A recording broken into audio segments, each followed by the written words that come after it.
This lecture for Module 3 is on green infrastructure.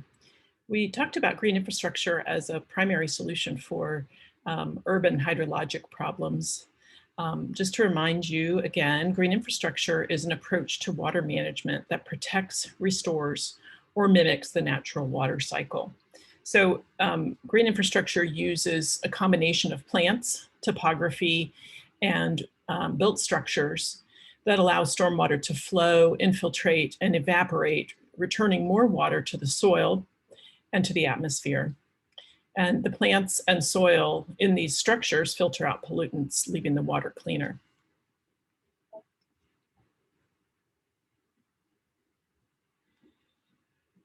So just quickly, we should define the difference between gray infrastructure and green infrastructure. Gray infrastructure is what we typically think of as a series of catch basins, pipes, sewers, things that catch stormwater runoff from impervious surfaces and convey them far away from where the rainwater falls to holding basins or to creeks or streams. And what happens is all the water concentrates in these structures and builds up, and the pipes get bigger and bigger and into culverts, which are bigger and bigger. And then they get dumped into natural water bodies eventually, and all the pollutants that flow off of the surfaces flow into these natural water bodies. Conversely, green infrastructure uses natural hydrologic processes such as infiltration, evaporation, evapotranspiration, to deal with stormwater right where it falls. So, if you can imagine green infrastructure pretty much everywhere around an urban or suburban environment, you don't have these large amounts of stormwater running through pipes anymore. So that's really the difference between gray and green infrastructure. One way to cut down on urban stormwater and suburban stormwater is to reduce impervious surfaces. So putting roads on diets, having less parking. We don't need to plan for day after Thanksgiving parking at a shopping center. We need to plan for average daily parking and just let people walk a little farther if they have to park in another lot down the street. And in a residential setting, particularly where houses are built pretty far back from the street, shared driveways can save a lot of impervious surfaces, can reduce impervious surfaces substantially. So all of these things will go a long way, and they're very inexpensive because they not only do they save money on the paving, but they also save money on the infrastructure needed to deal with the stormwater that falls on the paving. So increasing pervious surfaces. Impervious surfaces, remember, are surfaces that allow water to infiltrate into the ground. These surfaces are usually planted surfaces. They might be green areas in parking lots. They might be lawns. Of course, we know from the hydrologic cycle lecture that lawns are not nearly as effective as infiltrating water as, say, a natural ground cover area or even a planted ground cover area or trees or a shrubbed area. Permeable pavements are a great way to infiltrate water right where it falls. And remember, the problem is very small if you deal with stormwater and rainwater, which same thing, right where it falls, using pervious concrete or pervious porous asphalt or pervious pavers. And that's where the spaces between the little pavers allow for some water to go in between the pavers into the soil beneath. Pervious concrete and porous asphalt are both the standard materials that you may know about, but they are missing some of the finer materials, so that allows the water to snake its way through these pavements and into the ground below. We talked a little bit already in the previous module about the interception and evapotranspiration from trees. And I think it's worth looking at this again and making sure that we understand just what workhorses trees are. They have the ability to intercept precipitation in their leaves and branches. Some of that precipitation just evaporates. Others of it is taken up into their leaves and branches and into their systems, and eventually it is evapotranspirated. You can see in this chart in the lower right that, say, with in one day, this Quercus bicolor, that is a type of oak tree. In this day, for instance, it took up and transpirated 34 gallons per tree in one day. So trees do a lot, as do other types of plants, for dealing with stormwater. Another method of dealing with stormwater and keeping it out of pipes and sewers is to disconnect a downspout on a building. In the image on the right, you actually have these downspouts that are spouting water in a very attractive way off the rooftop of the building, landing in a bioswale, which is a planted depression, which we'll talk about in a few minutes. And it becomes, so the stormwater, instead of a nuisance, becomes a decorative element. And that is what you'll see in many of these images as we talk about that. But just disconnecting downspouts and letting the water either flow over the lawn or flow into these depression areas that are planted is a very, very low-tech approach to green infrastructure. A little bit of a higher tech approach to green infrastructure is rainwater harvesting. And this is where you take the rainwater that falls on the roof of a building. And most of the time, rainwater that falls on roofs is relatively clean water. The first flush may have some acid rain in it. It may carry some pollutants that landed on the roof into it. But after the first flush, which is just the first small amount of rain, you can capture this water and save it for reuse. Some people can use it to flush toilets. Some people will use it to irrigate their landscape. It's usually not drinkable, although we'll hear about another example in a different module, or sorry, in a different lecture during this module. But usually it's used primarily for irrigation, and it might be stored in a cistern below grade, like you see here, below the ground. In other cases, it's a very simple rain barrel where the downspout on the house just flows right into a barrel, and a hose can be hooked up to that, and the garden can be watered in that way. Bioretention basins are also called rain gardens. These are just shallow vegetated basins that collect and absorb runoff. And more than any other that we're going to talk about, this is the practice that mimics natural hydrology by both infiltrating and evapotranspiring stormwater runoff. Water infiltrates into the soil and it gets taken up by plants in some cases and evapotranspirated. It also just sometimes soaks into the soil. And something that's really important to note about bioretention basins is that as the water works its way into the soil, it gets filtered, and organisms that live on the plant roots and live in the soil will remove some of the pollutants. But also, just as it makes its way through the soil, the pollutants stay in the soil and the water gets cleaned. So when it does either make it to the groundwater or move through the ground into the nearby creek, it's at a pace that's very slow. It doesn't damage the creek, and it's been cleaned of many of its pollutants. So unlike a bioretention basin, which is designed for the rain to flow into and infiltrate directly into the ground, bioswales are designed to convey water.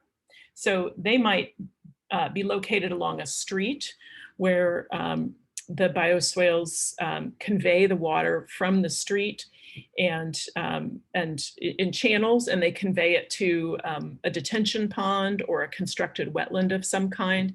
But at the same time, bioswales allow for water to infiltrate, in some of the water to infiltrate into the soil. Very often bioswales have kind of stepped channels, so it'll pond in one place and then flow over what we call a weir into another part of the channel. That allows for some of the dirt that's in stormwater to settle out.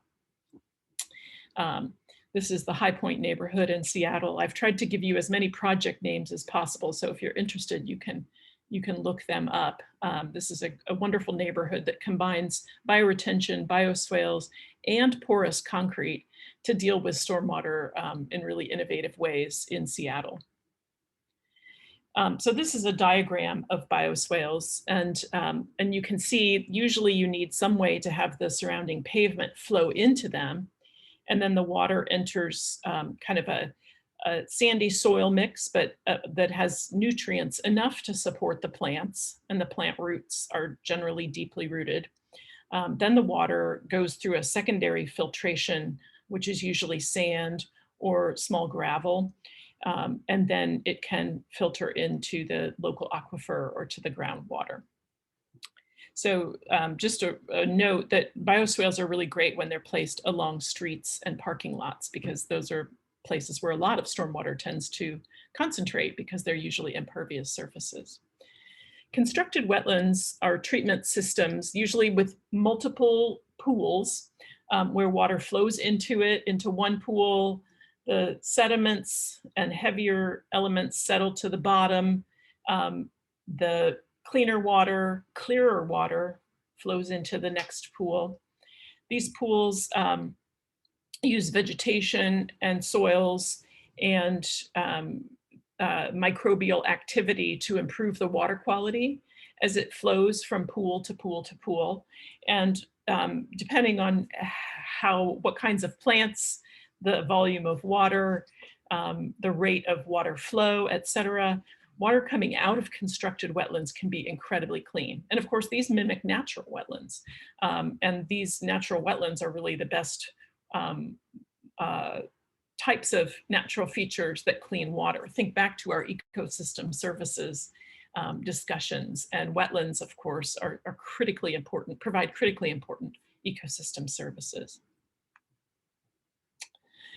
Green roofs are covered with growing media and vegetation that filter rainfall and promote evapotranspiration of stored rainwater. Now, green roofs can be either very shallow soil with only 2 to 4 inches of soil, like you see on the structure above that supports a lawn. And people actually do walk up on this roof and enjoy the roof as a recreational lawn. Or they can be a much thicker soil profile, like you see in the image on the bottom right at Chicago City Hall. This is actually planted with prairie plants that have been shown to host multiple wildlife species: bees, butterflies, birds, other insects. And the soil depth there ranges from about 1 foot to 4 feet deep. And so this type of green roof has a substantial weight to it, but it was found that the Chicago City Hall could support that weight. So it's a very interesting example of a really wonderful green roof in a city. Green roofs obviously don't infiltrate the water into the building. You wouldn't want that, but they mostly hold the water and wait for the plants to evapotranspirate the water. And sometimes the water just evaporates as well.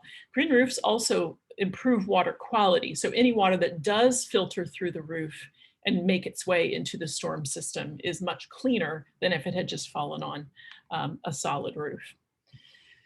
So you might be saying, well, just, this is all great for the environment, but what's the cost? What are the cost issues here? And this basic graphic shows a study that was done in Seattle that includes construction costs and maintenance costs for 10 years of gray infrastructure, shown in gray, and green infrastructure, shown in green. Different green infrastructure features have different costs. Obviously, a bioretention area is pretty inexpensive, especially when it doesn't have hard sides. If it's just a depression in a lawn or something like that, that's very inexpensive. A green roof, of course, is much more expensive, as is a constructed wetland. But anyway, these are 4 projects, and it shows that in every instance, over the course of 10 years, green infrastructure is less expensive. And that's really critical when we argue for green infrastructure for people who are really worried about the bottom line. So to conclude this lecture, I want to show you a couple case studies of green infrastructure. Portland, Oregon has really led the way in green infrastructure with their Portland Green Streets program. And these images on the right are just showing some of the ways that the green streets work. So you can see here, there's a curb and gutter. This is just a different view here of a curb and gutter. Water flows off the street to the gutter, and then it flows, here you can see, here's the gutter. It flows under the sidewalk here and into an infiltration basin. There's a tree in the basin, there's plants, et cetera. So not only is this green infrastructure, but it's also making the street much more attractive. It's cleaning the air and some of the other things that vegetation can do. But primarily, it's infiltrating water in these infiltration basins. Here's another infiltration basin that is on the Portland State University campus. And here is a master plan for the Portland State University campus where they're looking at implementing green roofs. You can see the green on top of certain buildings. Blue roofs, which are kind of a slightly different form of stormwater management that allows water to be held for about 12 hours on a roof and evaporate. They're not planted at all, but still it does deal with some stormwater. It doesn't clean it, but it evaporates it. And all of the green infrastructure you can see kind of in between buildings. Now, if these kind of features are implemented on a broad scale like this, they can have substantial cost savings and substantial environmental impact. Another example around the world is Shanghai Hutan Park in Shanghai, China. And this was built by a landscape architecture firm in China called Tourandscape. The person who founded Tourandscape, the firm, used to teach at the Harvard Graduate School of Design. His name is Kongjun Yu. He has really transformed the way people think about stormwater in China. And this has really started a series of projects that have improved stormwater quality and quantity in China. So in Shanghai Hutan Park, you see a linear constructed wetland. You can kind of follow the blue line through here. It's a mile long. And essentially what it does is it draws water, contaminated water from the Huangpu River, and it sends this water through a series of cascades that put oxygen into the water and pools that allow suspended solids, the dirt and gravel and trash, et cetera, to settle out of the water. And by going through these planted pools, it gets cleaner and cleaner and cleaner, so that by the time it gets dumped back into the river, it's cleaned. So also this park is not only doing this, but it becomes a recreation place for the people who live in this area to engage. This is a close-up of some of the water purification pools.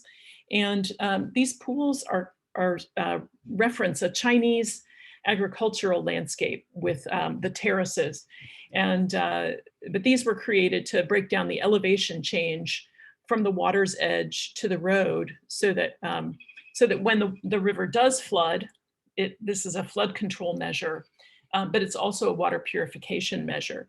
Other parts of the park are planted beds that actually grow rice, sunflowers, and other food for the local community.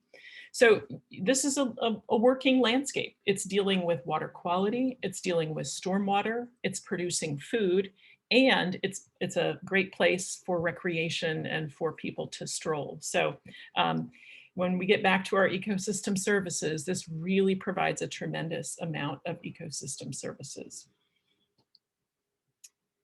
So I hope now you have a better understanding of green infrastructure as it contributes to urban and suburban stormwater issues. Thank you.